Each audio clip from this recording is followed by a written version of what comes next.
नमो नमः. मी दया जोशी. संस्कृत अध्ययन या यूट्यूब चॅनलवर आपल्या सगळ्यांचं स्वागत. आज आपण पाहणार आहोत इयत्ता 9वीचा चतुर्थ पाठ विद्यार्थमाला.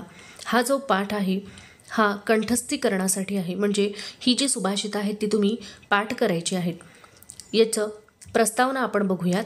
सुभाषितानि संस्कृत भाषायाः वैशिष्ट्यपूर्णानि पद्यरत्नानि. सुभाषितं जी आहेत ती संस्कृत भाषेची वैशिष्ट्यपूर्ण पद्यरत्न, सुभाषितांना रत्न असं म्हटलेलं आहे. सुभाषितानि अस्माकं मनः रञ्जयन्ति, अस्माकं ज्ञानं वर्धयन्ति. सुभाषितं जी आहेत तर ती आपली मनोरंजन करतात, त्यानंतर आपलं ज्ञान पण वाढवतात. कथं व्यवहार करणीयः, किं कर्तव्यं, किंच न करणीयम इति सम्यक बोधयन्ति. आणि कशा प्रकारे आपलं व्यवहार म्हणजे आचरण असावं, वागणूक असावी, त्यानंतर काय करायला पाहिजे, किं कर्तव्यम म्हणजे काय करावं, किंच न करणीयम आणि कशा प्रकारे वागू नये, अशा प्रकारे सम्यक म्हणजे चांगला बोध उपदेश आपल्याला ती देतात. आता या पाठामध्ये तुम्हाला जी सुभाषितं दिली आहेत त्या सुभाषितांमधनं सुद्धा तुम्हाला खूप काही शिकायला मिळणार आहे. चला तर मग आपल्या पाठाला सुरुवात करूयात. सुखार्थी चेत्यजेत विद्यां, विद्यार्थी चेत्यजेत सुखं, सुखार्थी न कुतो विद्या, कुतो विद्यार्थी सुखम. सुभाषित झाल्यानंतर खाली ब्रॅकेटमध्ये जे दिसतं आहे तर तो आहे या सुभाषिताचा अन्वय. अन्वय म्हणजे काय की जे पद मागे पुढे असतात विशिष्ट छंद किंवा वृत्त साधण्यासाठी ते व्यवस्थित सिक्वेन्शियली लावणं त्याला अन्वय असं म्हटलं जातं. कारण शब्द जर मागे पुढे असतील तर त्यांचा अर्थ आपल्याला व्यवस्थित लावता येत नाही आणि म्हणून सम्यक अर्थ किंवा योग्य अर्थ त्यामधनं आपल्याला प्राप्त व्हावा त्यासाठी ती व्यवस्थित लावणं याला अन्वय असं म्हटलं जातं. आधी आपण या सुभाषिताचा अन्वय बघू आणि मग त्यानंतर त्याचा अर्थ बघूयात. सुखार्थी चेत विद्यां त्यजेत, विद्यार्थी चेत सुखं त्यजेत, सुखार्थीन विद्या कुतः, विद्यार्थीन सुखम कुतः. बघा, सुखार्थी म्हणजे सुख प्राप्तीची इच्छा करणारा तो सुखार्थी. जर सुखाची इच्छा असेल तर विद्यां त्यजेत, तर विद्येचा ज्ञानाचा त्याग करावा लागेल. विद्यार्थीचेत सुखम त्यजेत, आणि जर विद्या प्राप्त करण्याची इच्छा असेल, ज्ञानप्राप्तीची जर इच्छा असेल तर सुखाचा त्याग करावा लागेल. त्यजेत हे जे आहे हे विधिलिंग लकाराचं क्रियापद आहे, म्हणजे सोडावं लागेल, त्याग करावा लागेल असा त्याचा अर्थ होतो. त्यानंतर सुखार्थीनः विद्या कुतः, ज्याला सुखप्राप्तीची इच्छा आहे त्याला विद्या कुठून मिळणार, आणि विद्यार्थीनं सुखम कुतः, आणि ज्याला विद्याप्राप्तीची इच्छा आहे त्याला सुख कुठून मिळणार आहे. बघा, या सुभाषितातनं सांगितलेलं आहे की जर तुम्हाला ज्ञानप्राप्ती करायची असेल तर तुम्हाला अभ्यास करावा लागणार आहे, आणि अभ्यास करायचा म्हणजे श्रम घ्यावे लागणार आहेत, तर त्यामुळे सुखप्राप्ती होऊ शकणार नाही. म्हणजे इतर विषयांमध्ये जर मन रमवायचं असेल, सुखप्राप्ती करायची असेल तर ज्ञानप्राप्ती होणार नाही, आणि जर ज्ञानप्राप्तीची इच्छा असेल तर इतर सर्व सुखांचा त्याग करावा लागणार आहे. कारण तेवढा वेळ आपल्याला त्यासाठी द्यावा लागणार आणि तरच ते साध्य होऊ शकणार, अन्यथा नाही. हे सुभाषितकाराला येथे सांगायचं आहे. त्यानंतर आपण पुढचं सुभाषित बघूयात. दृष्टिपूतन्यसेत पादं, वस्त्रपूतं पिबेत जलं, सत्यपूतां वदेत वाणीं, मनःपूतं समाचरेत. याचा अन्वय आपण बघूयात. दृष्टिपूतं पादं न्यसेत, वस्त्रपूतं जलं पिबेत, सत्यपूतां वाणीं वदेत, मनःपूतं समाचरेत. बघा, दृष्टिपूतं पादं न्यसेत, दृष्टीनी पूतम म्हणजे काय, पवित्र केलेलं किंवा स्वच्छ केलेलं असा पूतम या शब्दाचा अर्थ होतो. पू हा धातू आहे तर स्वच्छ करणं किंवा पवित्र असा त्याचा अर्थ होतो. तर दृष्टीने पवित्र केलेलं म्हणजे काय की आपण जर रस्त्याने चालत असू तर चालताना जर आपण समोर बघून चाललो नाही आणि एखादा खड्डा जर असेल तर त्यात आपण निश्चित पडणार. म्हणूनच तुमची दृष्टी जी आहे ती नेहमी चांगली असावी किंवा बारकाईने तुम्ही सगळं निरीक्षण करावं आणि व्यवस्थित पाहूनच मग पाऊल समोर ठेवावं. त्यानंतर वस्त्रपूतं जलं पिबेत, पूतम स्वच्छ केलेलं गाळलेलं, वस्त्राने गाळलेलं पाणी प्यावं. त्यानंतर सत्यपूतां वाणीं वदेत, सत्यपूतां म्हणजे काय की खरं बोलावं नेहमी. असत्य बोलू नये. जर तुम्ही खरं बोलाल तरच तुम्हाला प्रत्येक गोष्ट साध्य होईल. मनःपूतं समाचरेत म्हणजे काय की मनामध्ये काहीतरी वेगळं आहे आणि वागताना काहीतरी वेगळं आहे, तर अशी परिस्थिती व्यक्तीची असू नये. तर जे मनामध्ये आहे तेच बाहेर असावं आणि तशा प्रकारेच त्याचं आचरण असावं. समाचरेत म्हणजे तसंच त्याचं आचरण असावं, वागणूक असावी, तसाच त्याचा व्यवहार असावा. अर्थात प्रत्येक गोष्ट ही खूप काळजीपूर्वक, खूप जाणीवपूर्वक करावी, हा उपदेश सुभाषितकार या सुभाषितातनं सगळ्यांना देत आहे. त्यानंतर तिसरं सुभाषित बघूयात. धनमलब्धं कांक्षेत लब्धं रक्षेत प्रयत्नतः रक्षितं वर्धयेत सम्यक वृद्धं तीर्थेषु निक्षिपेत. याचा अन्वय आपण बघू. अलब्धं धनं कांक्षेत लब्धं धनं प्रयत्नतः रक्षेत रक्षितं धनं सम्यक वर्धयेत वृद्धं धनं तीर्थेषु निक्षिपेत. आता आपण अर्थ बघूयात. अलब्धं धनं कांक्षेत म्हणजे जे धन आपल्याला प्राप्त नाही झालेलं आहे तर त्याची कांक्षेत म्हणजे इच्छा करावी. अर्थात जीवन जगण्यासाठी पैसा हा खूप जास्त महत्त्वाचा असतो आणि म्हणून ज्या वेळेला आपण गृहस्थाश्रमामध्ये असतो त्यावेळेला आपल्याला धन प्राप्त करणं हे आवश्यक असतं आणि म्हणून जे प्राप्त नाही आहे तर त्याची कांक्षेत म्हणजे इच्छा करावी. लब्धं धनं प्रयत्नतः रक्षेत आणि आपल्याला जेव्हा धन प्राप्ती होते त्यावेळेला ते प्रयत्नपूर्वक त्याचं रक्षण करणं आवश्यक आहे. अर्थात माझ्याकडे खूप पैसा आहे म्हणून मी तो कसा पण वापरेल आणि खूप जास्त खर्च करेन तर याला अर्थ नाही आहे. म्हणून कारण असं म्हटलं जातं की परमेश्वराने आपले श्वास, आपले घास आणि आपलं जे प्राप्ती आहे आपल्या नशिबामध्ये तर ती लिहून ठेवलेली आहे आणि तेवढंच आपल्याला प्राप्त होतं आणि जे प्राप्त झालेलं आहे ते जर आपण व्यवस्थित वापरलं नाही, एकदा आपल्या हातातनं जर धन गेलं तर त्याची पुन्हा प्राप्ती होणं शक्य नाही आहे आणि म्हणून जे काही आपल्याला मिळालेलं आहे तर ते खूप प्रयत्नपूर्वक सांभाळणं हे खूप जास्त आवश्यक आहे.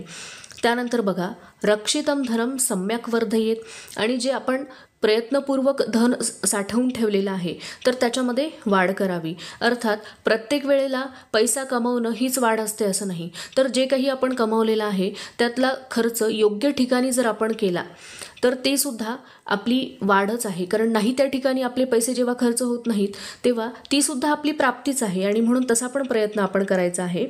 त्यानंतर बघा, वृद्धं धनं तीर्थेषु निक्षिपेत आणि आपण जे काही प्राप्त केलेलं असतं तर त्यातलं थोडंसं तीर्थस्थळी द्यावं असं सुभाषितकार म्हणतो आहे.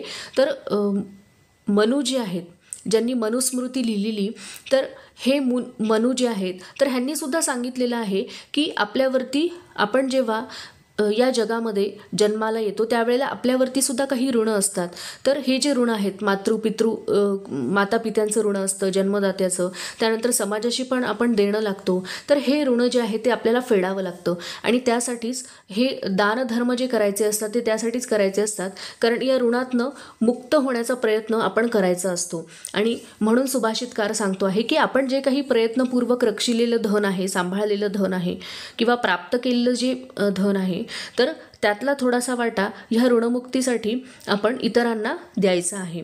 अर्थात ही सुभाषितं जी आहेत तर ही तुम्हाला का सांगितलेली आहे, कारण तुम्ही बघा की तुमची जी टेक्स्टबुक ब्युरो आहे किंवा पुस्तकाची रचना करणारी जी समिती आहे तर त्यांनी तुमच्या मनाचा, त्यानंतर तुमच्या या वयामध्ये होणाऱ्या बदलांचा अभ्यास केलेला असतो आणि त्या वयामध्ये ते संस्कार तुम्हाला मिळावेत आणि म्हणूनच तशा प्रकारे त्या पाठांची रचना केलेली असते की त्या योग्य वयामध्ये जेव्हा योग्य संस्कार मिळतात त्यावेळेला आपलं पाऊल हे चुकीच्या मार्गाला पडत नाही. आणि म्हणूनच या 9वीला हे जी विद्यार्थमाला तुम्हाला दिलेली आहे की या वयामध्ये हे गुण, हे मूल्य तुमच्यामध्ये रुजायला हवेत, ते वर्धित व्हायला हवेत, हाच हेतू असतो. अर्थात आपल्याला जे शिकायचं आहे ते केवळ फक्त मार्क्स मिळवण्यासाठी नाही, तर सर्वांगीण विकास आपला व्हावा, सुसंस्कृत आणि सुजाण नागरिक म्हणून या भारतामधले मुलं सगळीकडे वावरावेत, हा हेतू जो आहे तो पण साध्य होणं आवश्यक असतं. त्यानंतर बघा, अक्रोधेन जयेत क्रोधम असाधुं साधुना जयेत जयेत कदर्यं दानेन जयेत सत्तेन चानृतम. याचा अन्वय आपण बघूयात. अक्रोधेन क्रोधम जयेत साधुना असाधुं जयेत दानेन कदर्यं जयेत सत्तेन च अनृतम जयेत. अक्रोधेन क्रोधम जयेत म्हणजे शांतपणे रागाला जिंकावं.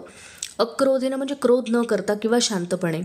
अर्थात एखादा व्यक्ती जर आपल्यावरती रागावला असेल तर आपण काहीच जर बोललो नाही तर थोड्याने त्या व्यक्तीचा राग शांत होतो. परंतु आपण जर तेवढाच राग त्या व्यक्तीविषयी व्यक्त केला तर मात्र पुढे तो खूपच जास्त वाढतो आणि मग त्याचं परिवर्तन भांडणामध्ये होतं. आणि म्हणूनच म्हटलेलं आहे की शांतपणाने रागाला जिंकावं. साधूना असाधुम जयेत. आणि साधूना म्हणजे सदाचरणाने, असाधुम म्हणजे दुष्ट प्रवृत्तीला जिंकावं. तर एखादा जर दुष्ट प्रवृत्तीचा व्यक्ती असेल तर त्याच्याशी जर आपण सज्जनपणा दाखवला तर कदाचित त्याला त्याच्या कृतींची किंवा कार्याची त्याचीच त्याला लाज वाटून तो त्याच्यामध्ये परिवर्तन होऊ शकतं. आणि म्हणून म्हटलेलं आहे की सदाचरणाने चुकीच्या व्यक्तीला आपण जिंकू शकतो. त्यानंतर दानेन कदर्यम जयेत. म्हणजे जो कंजूष व्यक्ती आहे, कदर्यम म्हणजे कंजूष व्यक्ती, तर त्याला दान केल्याने आपण जिंकू शकतो. म्हणजे त्याला त्याच्यामधली जी ही प्रवृत्ती आहे की आपण दुसऱ्याला द्यायचं नाही आहे, पण जेव्हा दुसऱ्या व्यक्तीकडनं त्याला प्राप्त होईल तेव्हा त्याला लक्षात येईल की आपण जे करत आहोत ते चुकीचं आहे. सत्येन च अनृतं जयेत. म्हणजे सत्येनं म्हणजे खरं बोलण्याने, अनृतं म्हणजे खोटेपणा. तर खरं बोलण्याने खोटेपणाला जिंकता येतं. त्यानंतर 5वं सुभाषित बघा. दुःखे दुःखाधिकान् पश्येत, सुखे पश्येत सुखाधिकान्, आत्मानं शोकहर्षाभ्याम शत्रुभ्यामिव नार्पयेत. याचा अन्वय आपण बघूयात. दुःखे दुःखाधिकान् पश्येत, सुखे सुखाधिकान् पश्येत, मानवः शत्रुभ्याम इव शोकहर्षाभ्याम आत्मानं न अर्पयेत. बघा अर्थ बघूयात आपण याचा. दुःखे दुःखामध्ये, दुःख अधिकान पश्येत म्हणजे आपण जर दुःखात असू तर आपल्यापेक्षा जास्त दुःखी असणाऱ्या व्यक्तींकडे बघावं. त्यानंतर सुखे सुखामध्ये, सुख अधिकान पश्येत म्हणजे आपण जेव्हा सुख अनुभवत असू त्यावेळेला आपल्यापेक्षा अधिक सुखी लोकांकडे बघावं. मानव मनुष्याने शत्रुभ्याम इव म्हणजे शत्रूंप्रमाणे, शोक आणि हर्ष म्हणजे दुःख आणि आनंद, शोक हर्षाभ्याम दुःख आणि आनंदाला, आत्मानं न अर्पयेत म्हणजे स्वतःला अर्पण करू नये. तर असं का म्हटलेलं आहे सुभाषितकारांनी? कारण एखादा व्यक्ती जेव्हा दुःखामध्ये असतो तेव्हा तो असं मानतो की माझंच दुःख खूप जास्त मोठं आहे. आणि ज्या वेळेला आपण आपल्यापेक्षा दुःखी व्यक्तीकडे बघतो त्यावेळेला आपल्याला असं वाटतं की नाही, त्यापेक्षा तर माझं दुःख कमी आहे आणि मी हे सहन करू शकतो. म्हणजे आपल्याला सहन करण्याची शक्ती मिळते. आणि म्हणूनच असं म्हटलेलं आहे की आपण जेव्हा दुःखात असू तेव्हा आपल्यापेक्षा जास्त दुःखी व्यक्तीकडे बघावं. आणि सुखे सुखाधिकान म्हणजे आपण जेव्हा सुखात असू त्यावेळेला व्यक्तीला सर्वोच्च स्थानी पोहोचल्यासारखं वाटतं. म्हणजे खूपच काही मी प्राप्ती केलेली आहे आणि मग त्यामुळे तो मदोन्मत्त होतो किंवा विपरीत आचरण करतो. आणि म्हणूनच म्हटलेलं आहे की आपल्यापेक्षा खूप जास्त सुख अनुभवत असलेल्या व्यक्तीकडे बघितलं की आपल्या लक्षात येतं की आपल्यापेक्षा सुद्धा खूप जास्त उंची गाठलेले लोक आहेत. त्यामुळे एवढ्याशा सुखाने किंवा एवढ्याशा प्राप्तीने मी विपरीत आचरण करू नये. त्यानंतर बघा शत्रुभ्याम इव म्हणजे शत्रू ज्याप्रमाणे प्रत्येक गोष्ट ही फक्त दुसऱ्याला त्रास देण्यासाठी करतो किंवा दुसऱ्यासाठी करतो, स्वतःसाठी त्याची कुठलीच गोष्ट नसते. तसंच म्हटलेलं आहे की आनंद आणि दुःख हे आपल्यासाठी नाही आहेत. म्हणजे शत्रू जसं तो दुसऱ्याला अर्पण करतो म्हणजे दुसऱ्यासाठीच त्या गोष्टी करतो तसं स्वतःकडे ते घेत नाही. तसं दुःख आणि आनंद आपल्या आयुष्यामध्ये प्राप्त होणारा तर स्वतः त्यामध्ये अडकून आपली प्रगती थांबवायची नाही आहे. तर जे काही आहे सुखदुःखे समे कृत्वा तर लाभालाभौ जयाजयौ म्हणजे सुख आणि दुःख, लाभ आणि अलाभ तर यांचं श्रेय जे आहे ते आपल्याकडे घ्यायचं नाही आहे आणि त्यामध्ये अडकून पडायचं नाही आहे. हे सुभाषितकाराला येथे सांगायचं आहे. कारण ज्या वेळेला आपण त्यामध्ये अडकतो तेव्हा आपली प्रगती आपण साध्य करू शकत नाही. आणि म्हणूनच जी स्थिती जी आहे ती स्थितप्रज्ञासारखी जर आपली स्थिती ठेवली तर आपण अजून पुढे प्रगती करू शकतो. आणि म्हणूनच ह्या गोष्टी सुभाषितकारांनी सांगितलेल्या आहेत. पुढचं सुभाषित बघा. प्रत्यहं प्रत्यवेक्षेत नरश्चरितात्मनः किन्नु मे पशुभिस्तुल्यं किन्नु सत्पुरुषैरिति. याचा अन्वय आपण बघूयात. नर आत्मनः चरितं प्रत्यहं प्रत्यवेक्षेत किन्नु मे चरितं पशुभिः तुल्यं किन्नु मे चरितं सत्पुरुषैः तुल्यं इति. बघा याचा अर्थ आपण बघूयात. नरः मनुष्याने, आत्मनः चरितम म्हणजे स्वतःचं चरित वागणं, प्रत्यहं प्रत्यवेक्षेत, रोज बघावं, रोज हे तपासून पाहावं आपलं आचरण. किम नु मे चरितम पशुभिः तुल्यम, माझं वागणं हे पशूंसारखं आहे का? किम नु मे चरितम सत्पुरुषैः तुल्यम इति, का ते सत्पुरुषांसारखं सज्जनांसारखं आहे. बघा, आमच्या ज्या टीचर होत्या डॉक्टर प्रज्ञा शर्मा, त्या नेहमी म्हणायच्या, मनुष्यः अस्ति मनुष्यत्वम नास्ति, म्हणजे मनुष्य आहे पण त्याच्यामध्ये मनुष्यत्व नाही आहे. संस्कृतमध्ये सुद्धा एक सुभाषित आहे, साहित्य संगीत कला विहीनः साक्षात पशुः पुच्छ विषाणहीनः, म्हणजे जर मनुष्यामध्ये असलेले गुण किंवा आचरण जर त्या मनुष्यामध्ये नसेल तर तो मनुष्य नाही, तर तो साक्षात पशुच आहे. आणि म्हणून प्रत्येक वेळेला आपण जे वागत आहोत ते मनुष्याने दर दिवशी बघायचं आहे की मी मनुष्यासारखंच वागतो आहे ना, माझं आचरण मनुष्याला साजेसं असेच आहे ना, की मी माझी वागणूक पशूंसारखी आहे. आणि हे अर्थात हे असं का सांगितलेलं आहे सुभाषितकारांनी, कारण तो कर्माचा सिद्धांत जो असतो की जे आपण दुसऱ्याला देणार त्याचेच रिफ्लेक्शन्स पुन्हा आपल्याला परत येणार, आणि म्हणून जे देणार ते पुन्हा प्राप्ती होणार. तर यासाठीच आपल्याला काय प्राप्त करायचं आहे ते दुसऱ्याला देण्याचा आपण प्रयत्न करायचा आहे. आणि म्हणूनच मनुष्याने मनुष्यासारखं आचरण करावं म्हणून या सुभाषितामध्ये अतिशय सुंदर उपदेश केलेला आहे. त्यानंतर आपण पुढचं सुभाषित बघूयात. बकवच्चिंतयेदर्थान सिंहवच्च पराक्रमेत, वृकवच्चावलुंपेत, शशवच्च विनिष्पतेत. याचा अन्वय आपण बघूयात. नृपः बकवत अर्थान चिंतयेत, सिंहवच्च पराक्रमेत, वृकवत अवलुंपेत, शशवच्च विनिष्पतेत. आता हा उपदेश जो आहे तर तो राजाला केलेला आहे. अर्थात राजा कसा असावा, त्यांनी प्रत्येक गोष्ट ही राजधर्माला अनुसरून करावी, आणि म्हणूनच त्याला उपदेश येथे केलेला आहे. बघा, बकवत म्हणजे बगळ्याप्रमाणे, अर्थान म्हणजे पैसा, चिंतयेत बगळ्याप्रमाणे पैशाचा विचार करावा.